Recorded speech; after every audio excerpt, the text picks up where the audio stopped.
కొరకే కల్వరి స్వరము నీ కొరకే. దేవుని యొక్క ఆత్మ చేత నింపబడిన వాడు పరిశుద్ధంగా జీవిస్తాడు. 4, అదే తిమోతికి రాసిన పత్రిక 1వ అధ్యాయము అదే 7వ వచనంలో మరొక మాట, చక్కని మాట రాయబడి ఉంది. దేవుడు మనకు శక్తియు, మొదటిగా శక్తి, రెండవది ప్రేమయు. మనము ప్రేమ కలిగి ఉండుటకు తీర్మానము తీసుకున్నాం. ఒక వ్యక్తి పరిశుద్ధాత్మ చేత నింపబడినప్పుడు ఆ వ్యక్తి ప్రేమ కలిగి జీవిస్తాడు. ఒక వ్యక్తి పరిశుద్ధాత్మ చేత నింపబడినప్పుడు ఆ వ్యక్తి ప్రేమ కలిగి జీవించగలుగుతాడు. ప్రేమ కలిగి జీవించే వ్యక్తి ఎవరినైనా క్షమించగలుగుతాడు, శత్రువుని కూడా క్షమించగలుగుతాడు, ద్వేషించే వారిని, దూషించే వారిని కూడా క్షమించగలుగుతాడు. ఎందుకని? ప్రేమ అనేక దోషములను కప్పేస్తుంది. నువ్వు పరిశుద్ధాత్మ చేత నింపబడి ప్రేమ లేనివాడిగా జీవిస్తే నువ్వు వ్యర్థమైన జీవితాన్ని జీవిస్తున్నావు. మనలో ఎవరైనా సరే నేను దేవుని ఆత్మను కలిగిన వాడను, కలిగిన దానను అని చెప్తూ కూడా నీ సహోదరుని, నీ సహోదరిని ద్వేషించే వ్యక్తివైతే, నీ ఇంటి వారినే దూషించే, ద్వేషించే, బాధించే, గాయపరిచే వ్యక్తివైతే నువ్వు అబద్ధం ఆడుతున్నావు. ఎందుకని? నీలో పరిశుద్ధాత్మ దేవుడు లేడు. ఆయన ఉన్నట్లయితే నీవు ప్రేమను కలిగి ఉంటావు, ఆ ప్రేమను క్రియల్లో చూపిస్తావు. ప్రేమ లేకుండా సహోదరుని ద్వేషిస్తూ, ప్రేమ లేకుండా నీ చుట్టూ ఉన్న వారిని ద్వేషిస్తూ, ప్రేమ లేకుండా నీ ఇష్టానుసారంగా నువ్వు ప్రవర్తిస్తూ, నేను దేవుణ్ణి కలిగి ఉన్నాను, పరిశుద్ధాత్మ దేవుణ్ణి కలిగి ఉన్నాను, నేను ఆత్మచేత నింపబడ్డాను అని చెప్తున్నావంటే నువ్వు కేవలం అబద్ధికుడవు. 4వ విషయం మనం గమనిస్తున్నాం, పరిశుద్ధాత్మ చేత నింపబడిన వాడు అనగా దేవుడు మనకు ఎటువంటి ఆత్మను అనుగ్రహించెను అంటే, మొదటిగా శక్తిని ఇచ్చే ఆత్మ, రెండవదిగా ప్రేమను కలిగిన ఆత్మ, మరి మూడవదిగా అంటే 5వదిగా ఏమిటట? ఇంద్రియ నిగ్రహమును గల ఆత్మనే. ఇంద్రియ నిగ్రహములు, ఇంద్రియాలు మనం తెలుసు కదండి, 5. అంటే పరిశుద్ధాత్మ చేత నింపబడిన వ్యక్తి, దేవుని ఆత్మ కలిగిన వ్యక్తి కంట్రోల్లో ఉంటాడా, కంట్రోల్ తప్పి ఉంటాడా? చెప్పాలి, మీరు చెప్పాలి. దయచేసి వినండి. నేను నా కాలేజీ రోజుల్లో ఒక చిన్న పెంతుకోస్తు సంఘానికి వెళ్ళేవాడిని. కాలేజీలో చదువుకునే రోజుల్లో నేను వెళ్ళిన సంఘం పెంతుకోస్తు సంఘమే. ఆ పెంతుకోస్తు సంఘంలో వాళ్ళు చప్పట్లు కొట్టడం కానివ్వండి, కేకలు వేయటం కానివ్వండి, భాషలో మాట్లాడడం కానివ్వండి, పాటలు పాడడం కానివ్వండి, అరుపులు కానివ్వండి, కేకలు కానివ్వండి, నేను విన్నప్పుడు నాకు క్రైస్తవ్యమే ఎంతో కొంత కొత్త. ఒక మందిరానికి వెళ్ళి వాక్యం వినడం కానీ, ఒక మందిరానికి వెళ్ళి ఆరాధనలో పాల్పంచుకోవడం నాకు ఎంతో కొంత కొత్త. వెళ్ళడమే నేను పెంతుకోస్తు సంఘానికి వెళ్ళా. మీరు నమ్మండి, ఆ వాతావరణం చూసి నేను భయపడిపోయేవాడిని. ఇదేమి సంఘము? అన్ని పెంతుకోస్తు సంఘాలు అలా ఉంటాయని చెప్పి నేను అనను సుమా. కొన్ని పెంతుకోస్తు సంఘాలు ఉన్నాయి, వాక్యానుసారమైనటువంటి పెంతుకోస్తు సంఘాలు, వాక్యాన్ని చక్కగా అర్థం చేసుకుని దేవుని మహిమపరిచేటటువంటి పెంతుకోస్తు సంఘాలు ఉన్నాయి. అందరినీ ఒకే తానుగా నేను భావించట్లా. నేను వెళ్ళిన సంఘం గురించి మాట్లాడుతున్నా. అయ్యో, ఏమి గంతులు వేసేవాళ్ళు, అరిచేవాళ్ళు, కేకలు వేసేవాళ్ళు, పిచ్చిగా చప్పట్లు గట్టిగా కొట్టేసేవాళ్ళు. ఇవన్నీ చూసినప్పుడు నాకు ఆశ్చర్యం అనిపించేది, అలాగే అభ్యంతరంగా ఉండేది. ఎందుకని? ఏమిటి కంట్రోల్ లేనటువంటి ఈ అరుపులు, కేకలు? ఆ పాస్టర్ గారు అనేవారు, నీకు తెలియదులే నాయన, నీకు ఆత్మ లేదు కాబట్టి నువ్వు అర్థం చేసుకోలేకపోతున్నావు అని చెప్పేసి అర్థం లేకుండా పాపం ఆయన మాట్లాడేసేవాడు. ఈ రోజుల్లో కూడా ఆత్మ చేత, పరిశుద్ధాత్మ చేత నింపబడ్డాము అని చెప్పి ఎలా పడితే అలా ప్రవర్తించేవాళ్ళు, ఎలా పడితే అలా అరిచేవాళ్ళు, ఎలా పడితే అలా గంతులు వేసేవాళ్ళు, పిచ్చిగా చప్పట్లు కొట్టేసేవాళ్ళు. అలా చప్పట్లు కొట్టేస్తే అదుగో దేవుని ఆత్మ దిగి వచ్చేస్తుంది అని చెప్పి భ్రమలో జీవించేవాళ్ళు ఎంతమంది లేరు? మన కల్వరి టెంపుల్లో పిచ్చిగా చప్పట్లు కొట్టడం లేదు కాబట్టి, మన కల్వరి టెంపుల్లో పిచ్చిగా కేకలు వేయటం లేదు కాబట్టి, మన కల్వరి టెంపుల్లో పిచ్చిగా గంతులు వేయటం లేదు కాబట్టి, ఎలా పడితే అలా మాట్లాడలేదు కాబట్టి, ఎంతో మంది అజ్ఞానులు, అమాయకులు అనే మాట ఏమిటంటే, కల్వరి టెంపుల్లో పరిశుద్ధాత్మ దేవుడే లేడు, అక్కడ పరిశుద్ధాత్మ దేవుడు మందిరంలో లేడు. నో, జాగ్రత్తగా వినండి. ఎక్కడ పరిశుద్ధాత్మ దేవుడు ఉంటాడో అక్కడ ఇంద్రియ నిగ్రహములు ఉంటాయి. కాబట్టి ఇంత డిసిప్లిన్గా మీరు కూర్చోగలిగారు, ఇంత చక్కగా వాక్యాన్ని వినగలుగుతున్నారు. పరిశుద్ధాత్మ చేత నింపబడిన వ్యక్తి తన కంట్రోల్లో ఉంటాడు. సహోదరా, సహోదరి, కంట్రోల్ తప్పుతున్నావా? ఆవేశ విషయంలో కంట్రోల్ తప్పుతున్నావా? కోపం విషయంలో కంట్రోల్ తప్పుతున్నావా?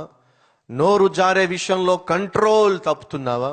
కొన్నిసార్లు చేయి కూడా జారుతుందా? కొన్నిసార్లు ఎలా పడితే అలా ప్రవర్తిస్తున్నావా? నీ చూపుల్లో కంట్రోల్ లేకుండా, నీ వినికిడిలో కంట్రోల్ లేకుండా, నీ మాట తీరులో కంట్రోల్ లేకుండా, నీ ఆవేశ ఆగ్రహాల్లో కంట్రోల్ లేకుండా నువ్వు బిహేవ్ చేస్తున్నావా? అయితే జాగ్రత్తగా వినండి, జాగ్రత్తగా వినండి.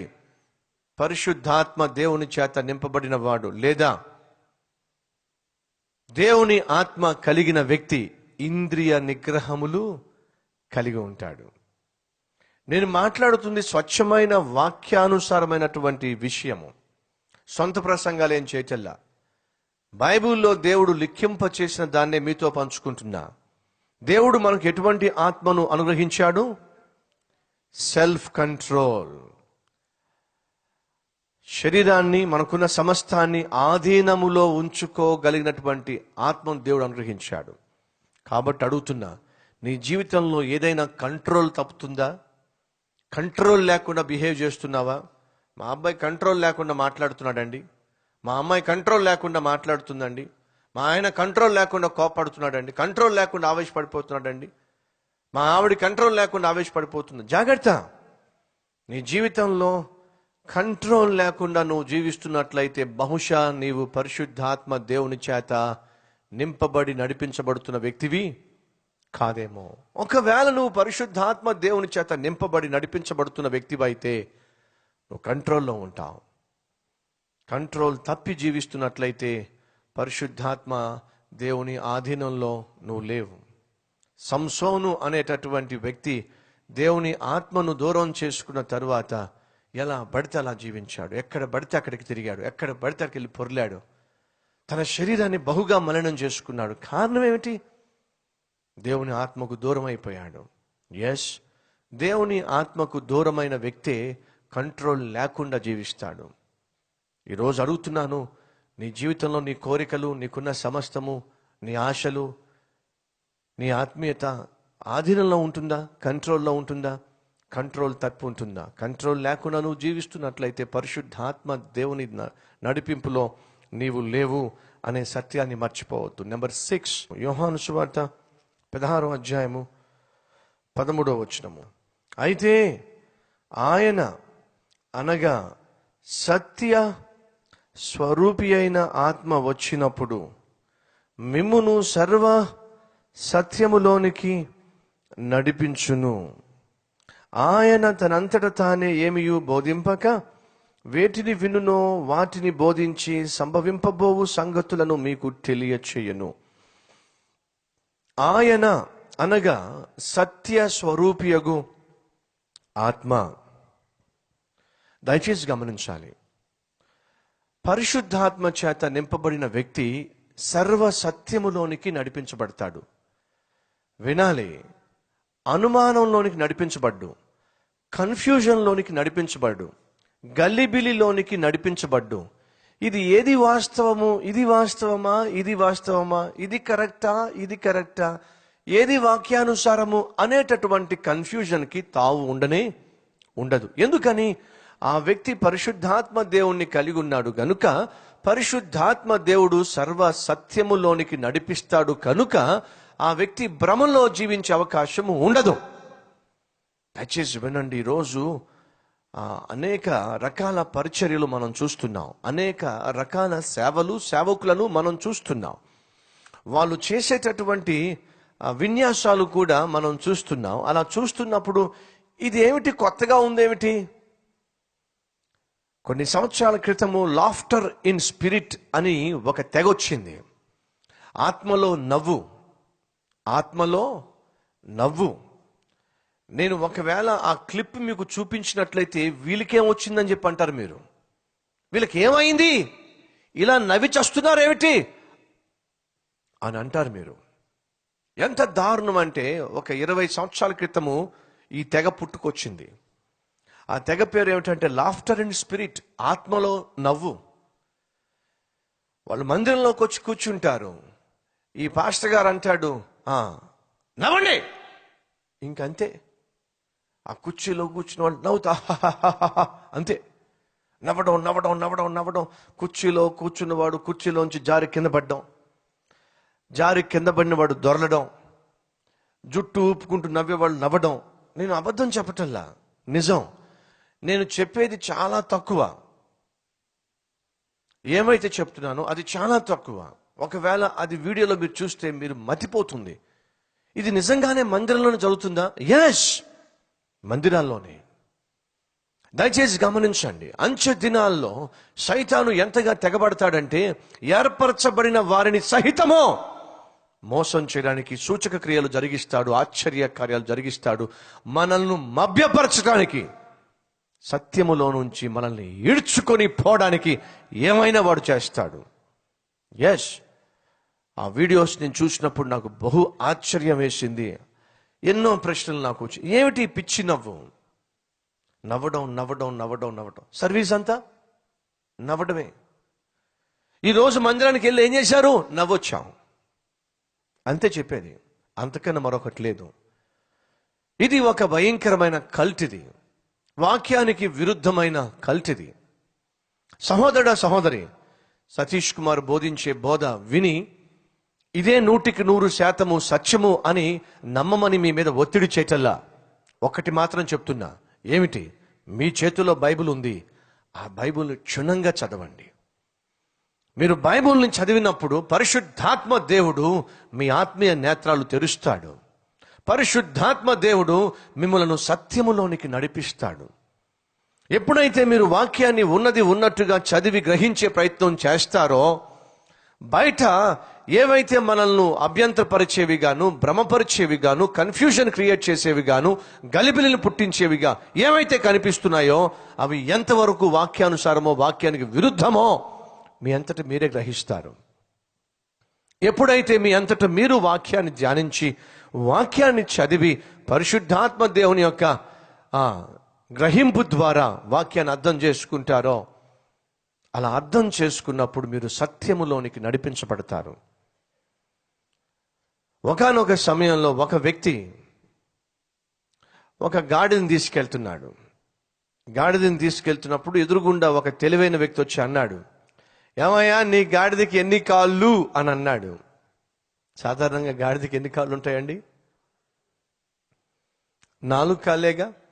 అన్నాడు, నా గాడిదకు 4 కాళ్ళండి అన్నాడు. సరే, ఇప్పుడు ఒకవేళ నీ గాడిద తోక కూడా ఒక కాలు అనుకున్నట్లయితే ఎన్ని కాళ్ళు చెప్పని చెప్పన్నాడు. మీరు చెప్పండి, నా మాట మీకు అర్థమైందా? ఎన్ని కాళ్ళు నీ గాడిదకు? 4 కాళ్ళు. ఒకవేళ నీ గాడిద తోకను కూడా ఒక కాలుగాను భావించినట్లయితే ఇప్పుడు ఎన్ని కాళ్ళు చెప్పని అన్నాడు. మీరు చెప్పాలి, ఎన్ని కాళ్ళు ఉన్నాయి? 5 కాళ్ళు. అదే అన్నాడు అతను, 5 కాళ్ళు అన్నాడు. అప్పుడు తెలివైన వ్యక్తి అంటున్నాడు, పిచ్చోడా, తోకను నువ్వు కాలుగా భావించినంత మాత్రాన తోక ఎప్పటికీ కూడా కాలు కాదురా బాబు. అది ఎప్పటికీ ఎన్ని కాళ్ళు కలిగి ఉంటుంది? 4 కాళ్లే కలిగి ఉంటుంది.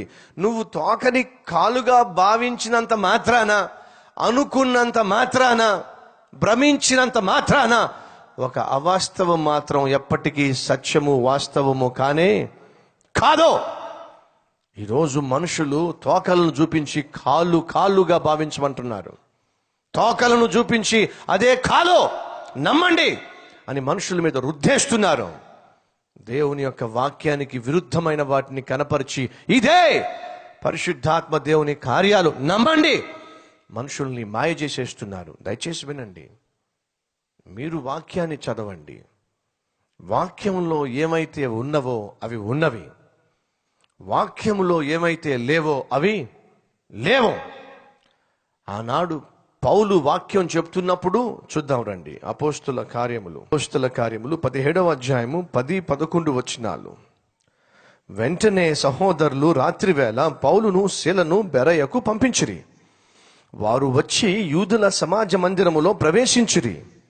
వీరు అనగా బెరయ సంఘస్థులు దెసలోనికలో ఉన్న వారి కంటే గనులై ఉండిరి గనుక ఆసక్తితో వాక్యమును అంగీకరించి పౌలును శీలయును చెప్పిన సంగతులు అలాగు ఉన్నవో లేవో అని ప్రతి దినము లేఖనములు పరిశోధించుచు వచ్చిరి. ప్రతి దినము ఏం చేశారట?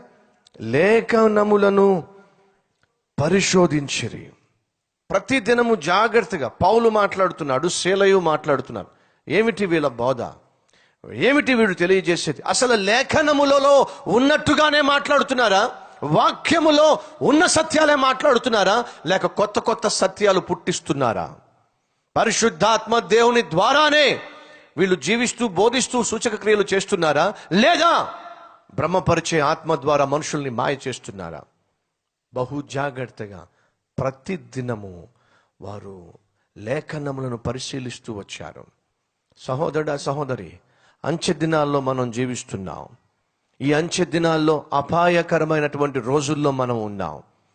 ఏది పరిశుద్ధాత్మ దేవుని కార్యాలో, ఏవి సైతాను కార్యాలో డిఫరెన్స్ కూడా చూడలేనటువంటి పరిస్థితుల గుండా మనం వెళ్తున్నాం. కాబట్టే చెప్తున్నా, వాక్యాన్నే మనం ఆధారం చేసుకోవాలి. వాక్యం మీదే మన ఆత్మీయతను కట్టుకోవాలి. మరలా చెప్తున్నా, సతీష్ కుమార్ బోధల మీద కట్టుకోమని, మీ జీవితాలు కట్టుకోమని చెప్పట్లా. వాక్యం మీద మీ జీవితాన్ని కట్టుకోండి. కారణం తెలుసా? ఆకాశము భూమి గతించును గాని నా దేవుని మాట మాత్రం గతించదు. వాక్యము గతించదు. పరిశుద్ధాత్మ దేవుడు మనకివ్వబడిన కారణం ఏమిటంటే మనము సత్యములోనికి నడవాలని చెప్పి, సర్వ సత్యములోనికి వెళ్ళి మనం స్వతంత్రులుగా జీవించాలని చెప్పి. మీరు మీ కళ్ళతో ఏమైతే చూస్తున్నారో, ఏమైతే మీ చెవులతో వింటున్నారో జాగ్రత్తగా పరిశీలించండి. మీరు చూస్తున్నది, మీరు వింటున్నది లేఖనములలో ఉన్నవా లేదా గమనించండి, గ్రహించండి. వాక్యంలో ఉన్నట్లయితే ఉన్నట్టు, వాక్యంలో లేనట్టయితే లేనట్టు. మీరు ఏ వ్యక్తి, ఎంత గొప్ప వ్యక్తి, ఎటువంటి విన్యాసాలు చేసినా, ఆ వ్యక్తి బోధిస్తున్న బోధ కానివ్వండి, లేదా ఆ వ్యక్తి చేస్తున్న కార్యాలు కానివ్వండి, వాక్యానికి విరుద్ధముగా ఉన్నట్లయితే దయచేసి వినండి, అది దేవుని కార్యము కాదు. ఒక వ్యక్తి ఈ మధ్యకాలంలో ఈ ప్రార్థన చేస్తున్నట్టుగా నాకు తెలిసింది. ఏమిటి ఆ ప్రార్థన అంటే, నేను చచ్చిపోయిన వారిని బతికించాలి, చచ్చిపోయిన వారిని లేపాలి. ప్రభువా నాకు ఆ శక్తి ఇవ్వు, ప్రభువా నాకు ఆ శక్తి ఇవ్వు, ప్రభువా నాకు ఆ శక్తి ఇవ్వు. దయచేసి వినండి, మనిషికి ఒకసారి మరణము అనేది తథ్యము. ఆ మనిషికి ఆ సమయం వచ్చినప్పుడు ఆ వ్యక్తి చనిపోవాల్సిందే. లాజరును యేసుక్రీస్తు బ్రతికించాడు. ఆనాడు యేసుక్రీస్తు తన శక్తిని కనపరచటానికి, ఆ యూదులకు ఆయన మెస్సయ్యగా, ఆయన దైవ కుమారుడిగా కనపరచటానికి అద్భుత కార్యాలు ఎన్నో చేశాడు. లాజరును బ్రతికించాడు. కానీ గమనించండి, ఆ తర్వాత మరలా లాజరు చనిపోయాడు. ఒకసారి మనిషిగా పుట్టినవాడు ఏదో ఒక సమయంలో మరణించాల్సిందే. మరణమే లేకుండా అందరినీ బ్రతికించేస్తాను అని చెప్పంటే అది వాక్యానికి విరుద్ధం అవుతుంది. దయచేసి వినాలి. ఎవరో ఒక ఫ్యామిలీ, ఎవరో ఒక చోట ఆ వ్యక్తి చనిపోయాడు. ఎవరో ఒక సేవకుడు చెప్పాడట, చనిపోయిన వ్యక్తి నేను బ్రతికిస్తాను అని చెప్పి. అని చెప్తే సాధారణంగా ఎవరైనా నమ్ముతారుగా? సేవకులు చెప్పిన మాటలు నమ్మేస్తారుగా. నిజంగా బ్రతికిస్తాడేమో అని చెప్పి సమాధి చేసిన వ్యక్తిని కాస్త మరలా బయట తీశారు. ఆ సేవకుడు ప్రార్థన చేశాడు, బ్రతకల. ఇంకొకరిని పిలిచారు. అయ్యో పాపం, ఆ కుటుంబం ఎంత నానా బాధ అనుభవించిందో. నిజమేనేమో, ఎవరో సేవకుడు చెప్పాడు బ్రతుకుతాడు మరలా, లేక బ్రతుకుతుంది మరలా అని చెప్పి. ఆ మాట నమ్మి ఆ కుటుంబం ఎంత నరకయాతన అనుభవించిందో. మాయ మాటలు చెప్పేవారిని నమ్మమాకండి. దేవుని ఆత్మ ద్వారా కాకుండా శరీరం మీద ఆధారపడి బోధించేవారిని, జీవించేవారి మాటలు నమ్మమాకండి. ఎవరైనా, ఎప్పుడైనా, ఎక్కడైనా, ఎటువంటి సేవకుడైనా బైబిల్లో ఉన్నదానికి విరుద్ధముగా కానీ వ్యతిరేకంగా కానీ బోధించినా, అలా చేయమని చెప్పినా ఆ సేవకుడిని నమ్మమాకండి. ఎందుకని? అది వాక్యానికి విరుద్ధమైన బోధ.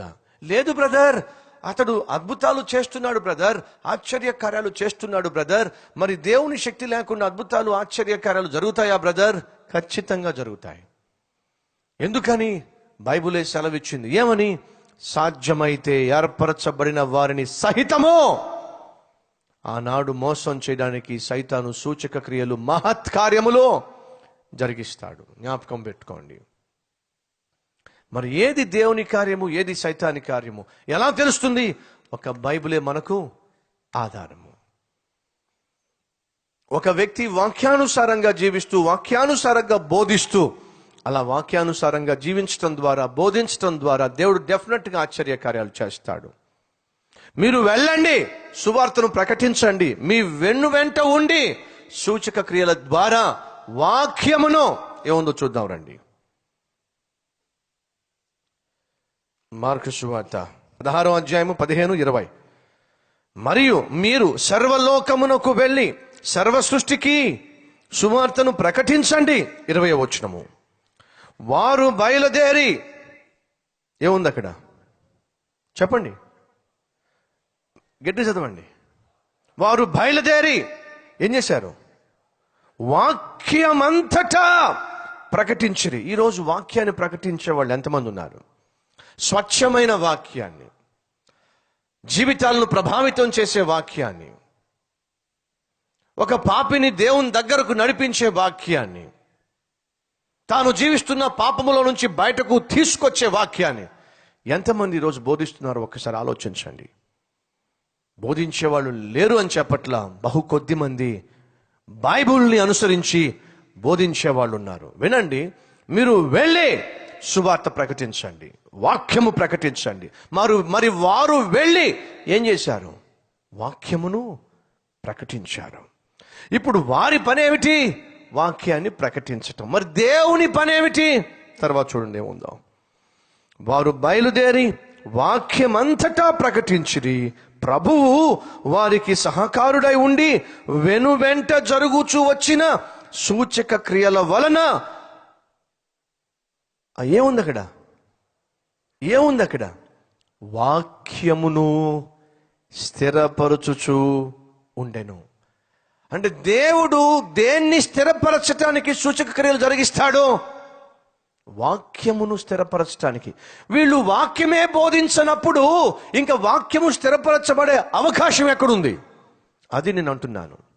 వాక్యానికే చోటు లేదే, వాక్యమే సరిగా బోధించటం లేదే, వాక్యానికే విలువ ఇవ్వడం లేదే. కనీసం 3 గంటలు 4 గంటల ప్రోగ్రాంలో కనీసం గంట 2 గంటన్నర సేపు అన్న వాక్యానికి చోటు లేదే, వాక్యానికి సమయం లేదే. ప్రభు చెప్పింది ఏమిటి? మీరు వెళ్ళి వాక్యాన్ని బోధించండి, నేను వెంట ఉండి వాక్యమును, అనగా మీరు ఏదైతే బోధిస్తున్నారో, యేసుని నమ్మండి, ఆయన మీకు పాప క్షమాపణ ప్రసాదిస్తాడో దాన్ని నేను నిరూపిస్తా. యేసును నమ్మండి, మీరు చేసిన ప్రతి పాపమును క్షమిస్తాడో దాన్ని నేను స్థిరపరుస్తా. యేసును నమ్మండి, మీ జీవితాల్లో పట్టిన శాపాన్ని ఆయన విడిపిస్తాడు, ఆయన వచ్చి స్థిరపరుస్తాడు. యేసును నమ్మండి, ఈ లోకయాత్ర ముగిసిన తర్వాత మిమ్మల్ని పరలోకానికి తీసుకువెళ్తాడు. యేసును నమ్మండి, మీ కుటుంబాన్ని యేసు కడతాడు. యేసును నమ్మండి, మీ జీవితంలో వచ్చిన మార్పును బట్టి మీ బిడ్డలలో కూడా ఆయన మార్పును తీసుకొస్తాడు.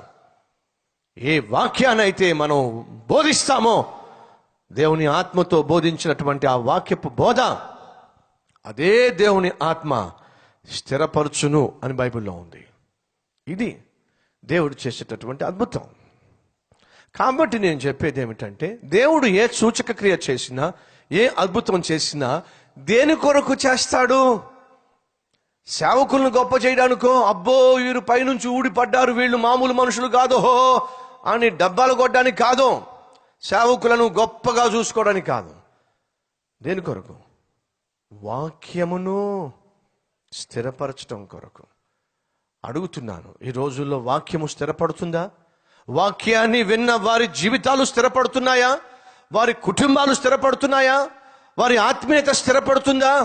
లేదా గందరగోళమే ఏర్పడుతుందా? ఈరోజు గందరగోళం ఏర్పడుతుంది, గల్లిబిలి ఏర్పడుతుంది, ప్రశాంతంగా ఉన్న వారిలో కొత్త కొత్త ప్రశ్నలు వస్తున్నాయి. ఇదేమిటి వీళ్ళు ఇలా చేస్తున్నారు, అదేమిటి వాళ్ళు అలా చేస్తున్నారు, ఇది వాక్యానుసారమేనా, ఇది నిజమేనా, ఇలా జరుగుతుందా బైబిల్లో? ప్రశ్నలతోనే మనుషుల యొక్క జీవితాలు నింపేస్తున్నారు. దయచేసి వినండి. కల్వరి టెంపుల్లో వాక్యం వింటున్న సహోదరుడా, సహోదరి, పరిశుద్ధాత్మ దేవుడు నీలో ఉన్నట్లయితే నిన్ను గలిబిలిలోనికి తీసుకుని వెళ్ళడు. మరేం చేస్తాడు?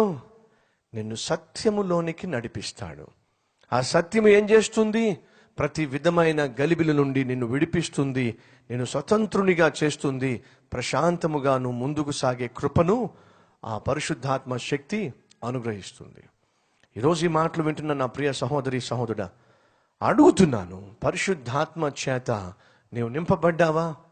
అయితే విను, క్రీస్తుకు సాక్షిగా జీవిస్తావు. పరిశుద్ధాత్మ చేత నింపబడ్డావా? అయితే విను, ఏ పాపముల విషయంలో అంతకుముందు పడిపోయావో ఆ పాపముల విషయంలో నువ్వు నిలబడతావు. పరిశుద్ధాత్మ చేత నింపబడ్డావా? ఇంతకుముందు ఏ భయములు కలిగి నువ్వు వణుకుతూ ఉన్నావో అదే విషయంలో ఇప్పుడు నువ్వు ధైర్యము కలిగి జీవిస్తావు. పరిశుద్ధాత్మ చేత నింపబడ్డావా? అయితే దేవుడు నిన్ను ఎందుకైతే నిర్మించాడో ఆ దేవుని చిత్తము నీ జీవితంలో నెరవేరుతుంది. పరిశుద్ధాత్మ చేత నింపబడ్డావా? అయితే నీ హృదయము ప్రేమతో నింపబడుతుంది. కారణము, దేవుడు ప్రేమ స్వరూపి కనుక. పరిశుద్ధాత్మ చేత నింపబడ్డావా? అయితే విను, నీవు ఇంద్రియ నిగ్రహములు కలిగిన వ్యక్తిగా, సెల్ఫ్ కంట్రోల్ కలిగిన వ్యక్తిగా ఉంటావు. పరిశుద్ధాత్మ చేత నువ్వు నింపబడ్డావా? అయితే విను, కన్ఫ్యూజన్ లేనటువంటి జీవితాన్ని నువ్వు జీవిస్తూ సత్యములోనికి నీవు నడిపించబడతావు. అనేక విషయాలు పరిశుద్ధాత్మ దేవుని చేత నింపబడినప్పుడు ఆ వ్యక్తిలో కనిపిస్తాయి. కనీసం ఈ 7 ప్రాముఖ్యమైన విషయాలు మీతో పంచుకునే అవకాశము దేవుడు అనుగ్రహించాడు. మంచిది, ఈ సమయంలో మనం ప్రభువుని అడుగుదాం. ప్రభువా, నేను పరిశుద్ధాత్మ చేత నింపబడ్డాను అని నాకు తెలుసు, కానీ 7 విషయాలు నా జీవితంలో కనిపించటం లేదు. కాబట్టి ప్రభువా, పరిశుద్ధాత్మ చేత నింపబడిన నేను ఎలా జీవించాలో అలా జీవించుటకు నాకు శక్తి కావాలి, నాకు అతి కృప కావాలి. ఎందుకని మనం ప్రార్థన చేయకూడదు?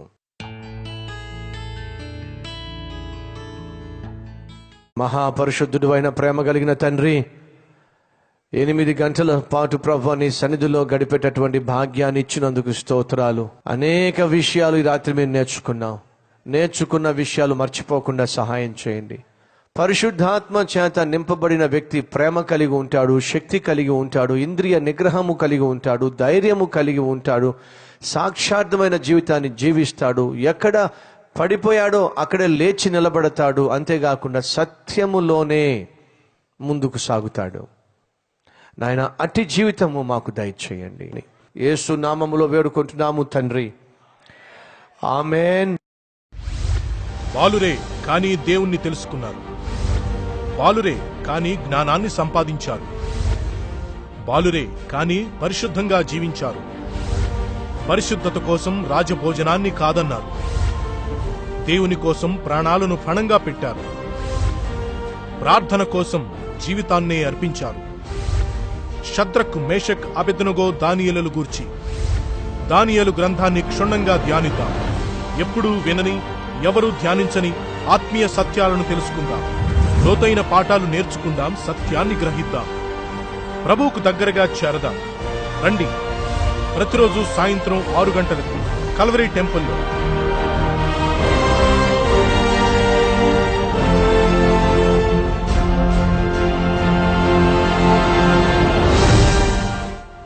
Don't miss it.